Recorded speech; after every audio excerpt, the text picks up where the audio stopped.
yaa pour nga bàyyi jiw bi tuuti pour nga bàyyi jiw bi nañu waaw pour nga bàyyi jiw nañu waxtaan ci séance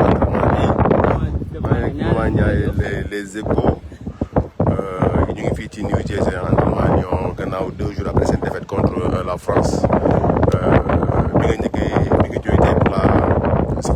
première séance bi je pense que depuis après notre défaite contre la France tey lan nga remarqué d'abord sur début séance bi sa première impression lan la. waaw fi mu nekk nii équipe bi booy dafa mel ne dañoo gën a yokk seen concentration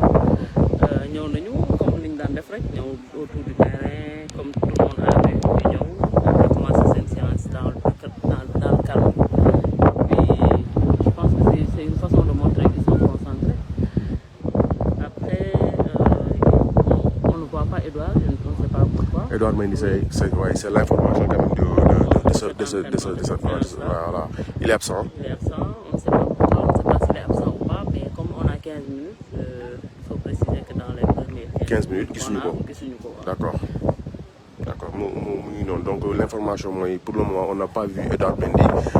ci 15 premières minutes yi côté de la presse moom rek moo fi nekk ko on verra peut-être la suite parce que am na ñoo xamante ni tout à l'heure le groupe avait démarré l'entraînement ci salle gym bi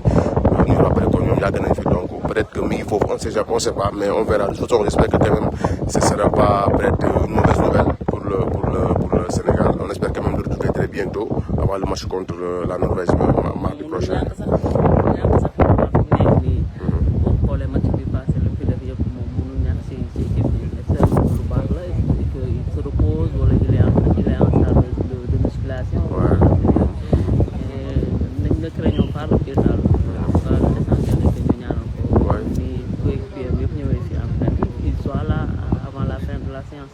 Effectivement mi ngi noonu ñu naan mu Edouard Mendy comme mu ñëw avant la fin de la séance comme ça mu nekk peut-être lu rassurant avant le match contre la Norvège. Je rappelle que le Sénégal affronte la Norvège lundi prochain à 20h heure locale ici à New Jersey donc mu nekk deuxième journée groupe I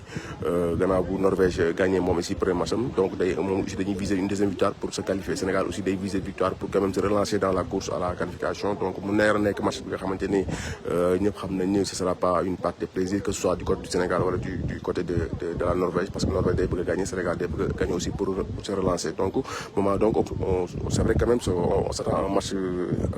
très serré. Oui, un match très serré et difficile pour le Sénégal autant pour la Norvège.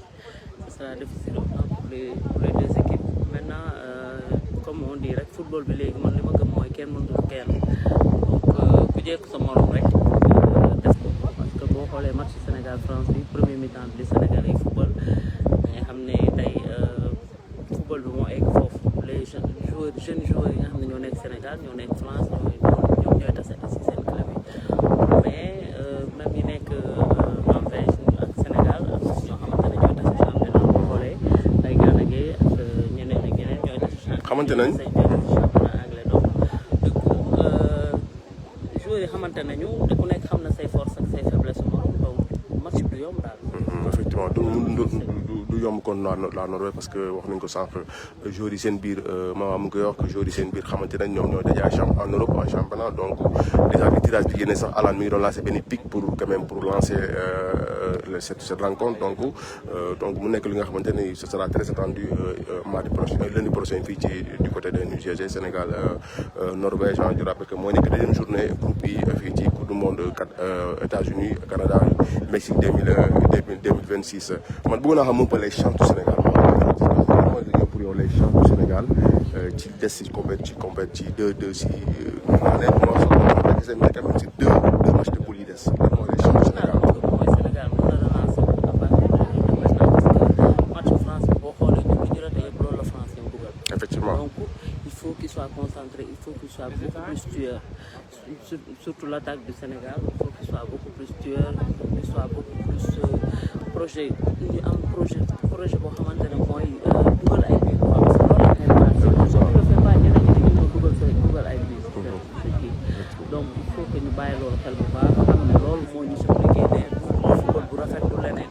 nañu dugal ay buts attaquant yi ñu gën a conscient ci loolu. Merci Maman Ndiaye kooku moo nekkoon maman journaliste les Échos tu vois daanaka 15 minutes maintenant dañu obligé décrocher di leen indi également yeneen information yeneen xibaar yeneen éléments yi nga xamante ni xew na fii ci New Jersey ci tanière bi di ngeen ko xam ci kanam traduit ci igfm.sn wala igfm TV wala suñu plateforme numérique yëpp di remercier également ñëpp ñu doon seetaan à travers notre igfm ak seen ak ñi nga xam ni ñu ngi suivre igfm pour am lépp li nga xamante ni xew na fii ci wàllu information tanière bi ne vous inquiétez pas di ngeen am lépp li nga xamante ni am na xew na fii ci côté du Jersey jaajëf